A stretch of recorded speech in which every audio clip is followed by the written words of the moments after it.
friends and fellow instrument lovers, it's Mike here, the bass player for Groundlift. I'm here to show you this super cool new bass that Sawtooth sent over to us. You can see the nice logo there. It's even got that nice new bass smell. This is their Rudy Sarzo signature acoustic bass, and this is the fretless version, in case you couldn't tell. So of course, first impressions are everything, right? And this bass, I would give it like a 10 out of 10 on first impressions. And I'm not even just saying that. I'm not being nice. Like I really mean that. Like immediately out of the box, you're able to just play it. Like I didn't have to adjust anything. You hear people say that kind of thing all the time, like, oh, it's ready out of the box. But like this bass, legitimately, right out of the box, it's perfectly playable. All you have to do is tune it up. The strings are great. The battery's in it. The battery works great. And the setup feels beautiful. The action, it was already really nice and low, so you can get that nice fretless growl. Yeah, I totally love the look of this thing. It's super beautiful. I'll talk about what kind of wood and all that stuff in a second, but I just am totally taken aback by how beautiful this thing is, especially in this lighting. The thing I immediately was like, oh my God, that's so cool, is these F-holes that are shaped like bass clefs. There's one here, there's one there. So that's how the audience can hear the sound.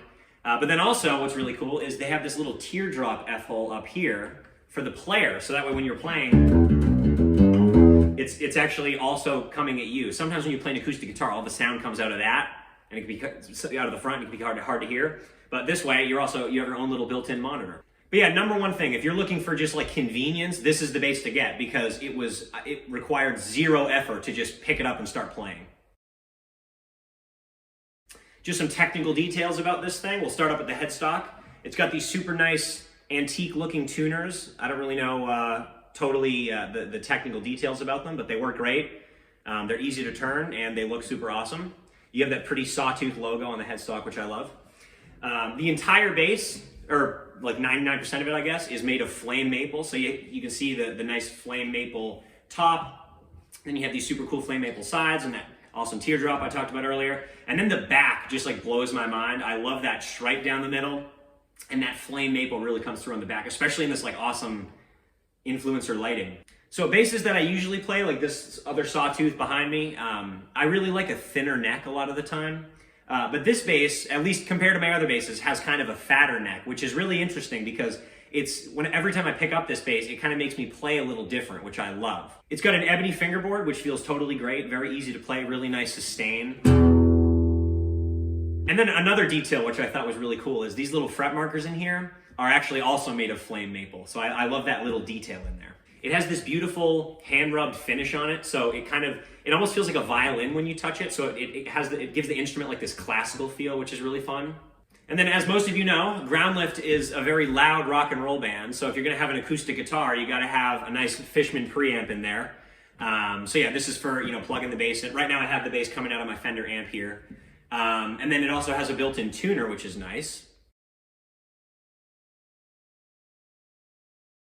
I'm a person who, I've tried a lot of different acoustic bass guitars, and I'll be honest, none of them I really like that much. They're fun to play, and they're fun to just kind of like have around in the corner of the room, so you can just practice whenever you want. But I don't know, a lot of the time I feel like the sound isn't that nice, and it can be sometimes hard to really project through if you're playing like with a bunch of acoustic players, like a bunch of guitars, it sometimes can be hard to project. And I really haven't found that with this bass. What I found is the sound is really actually bassy, like it's a really, really thick, big body. So when you play, you can actually feel the vibrations, which I found a lot of acoustics just feel kind of dead to me. So just as far as the sound, I am totally in love with the sound. I'll demo it properly in a minute. I know I've played it a little bit, but.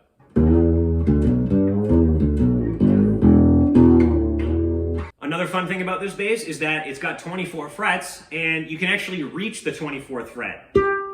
I think that was a detail that Rudy Sarzo was insisting on, because he talks about in an interview about this bass, he talks about like, if there's gonna be a fret on the bass, I wanna actually be able to use it. And I'm totally of the same opinion. So I love that you can reach all the way up here to this high G. Like I said, it's got a little bit of a fatter neck than I'm used to, but it's super, super comfortable. Even way down here with these big fat frets, your hand just kind of, assumes a really comfortable position here. It's great up here because of this nice cutaway. It's basically just a very even feeling neck all across the board, which I love. So I heard Rudy Sarzo say he wanted this bass to basically feel like an electric, but just in an acoustic form. And I think that there's a lot of qualities to this bass that, it does feel like an electric. The low action, obviously the fact that you can plug it in, the feel of the neck is quite electric feeling, which I like. But part of me feels like this bass is actually a combination of like an electric bass guitar like this, and then an upright bass, which is super fun. I've never played an instrument like this. So if you're somebody who's really into electric bass, like the guitar, but then you also love upright bass, this is like a perfect in-between. And yeah, I really just like this bass because, it makes me play different than when I play an electric bass guitar. I like to think of different basses kind of just as different tools. So every time I pick this up, I start to create different things where, like, if I were just picking up a regular electric bass, I probably wouldn't play that kind of thing. So yeah, as the title suggests, I honestly do think that this is like the most beautiful acoustic bass in the world, or at least it's the most beautiful one that I've ever seen. It's the most practical one that I've ever played. I've tried a lot of different acoustic basses, and really this is the only one that I actually like. I know I've been playing this bass a whole bunch throughout this video, but now here's a couple demos. I'm gonna do some like jazz, blues, walking stuff, and then I'll play one of our Groundlift songs so you can hear what it sounds like in a real rock and roll setting.